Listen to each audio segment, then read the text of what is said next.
What is GSTIN?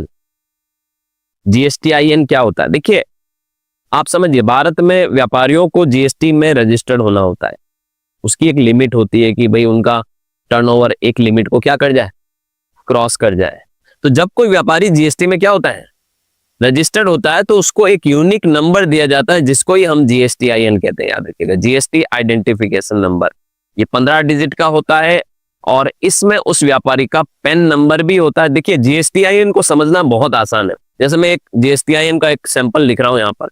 जैसे मान लो ये एक GSTIN में लिख रहा हूं, आप ध्यान से देखिएगा। ये मैंने GSTIN लिखा 15 डिजिट का।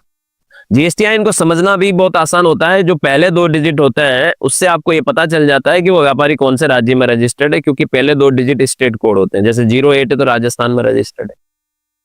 अगले 10 डिजिट जो होते हैं उस व्यापारी का या जिस व्यक्ति का पैन नंबर होता है। इससे आपको ये भी आइडिया लग जाता है कि ये जीएसटी नंबर कंपनी का है, फर्म का है, इंडिविजुअल का है, HUF का है, लोकल अथॉरिटी का है, ट्रस्ट का है, कोऑपरेटिव सोसाइटी का, किसका है ये पता चल जाता है। क्योंकि जो पैन नंबर होता है ना, उसका चौथा डिजिट आपको बता देता है। P यानी इंडिविजुअल का ही है बेसिकली।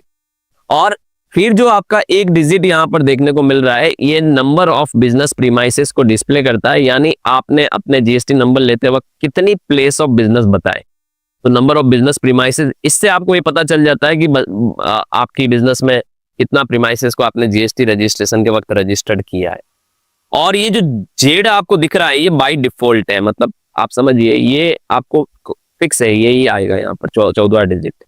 और जो 15वां डिजिट होता है उसको कहते हैं चेकसम डिजिट। मतलब ये कुछ भी हो सकता है, अल्फा भी हो सकता है, न्यूमेरिक भी हो सकता है।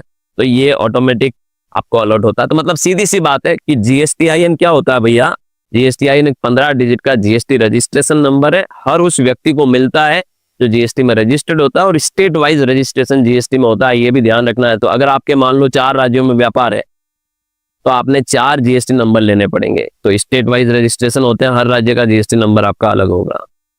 अगर आपका व्यापार सिर्फ एक पर्टिकुलर स्टेट तक लिमिटेड है और उसमें भी आपका हर डिस्ट्रिक्ट में बिजनेस है, फिर भी आपको एक ही जीएसटी नंबर लेना होगा, क्योंकि विद इन स्टेट ही आपका पूरा व्यापार फैला हुआ है। जैसे आज मान लो मेरा इंस्टीट्यूट राजस्थान में है, मैंने कल को मध्य प्रदेश में खोला, गुजरात में खोला, तो मुझे मध्य प्रदेश का जीएसटी नंबर क्या करना पड़ेगा? अलग लेना पड़ेगा, गुजरात का अलग लेना पड़ेगा। इस तरह से आपका सेपरेट स्टेट वाइज जीएसटी में आपको GSTIN लेना होता है।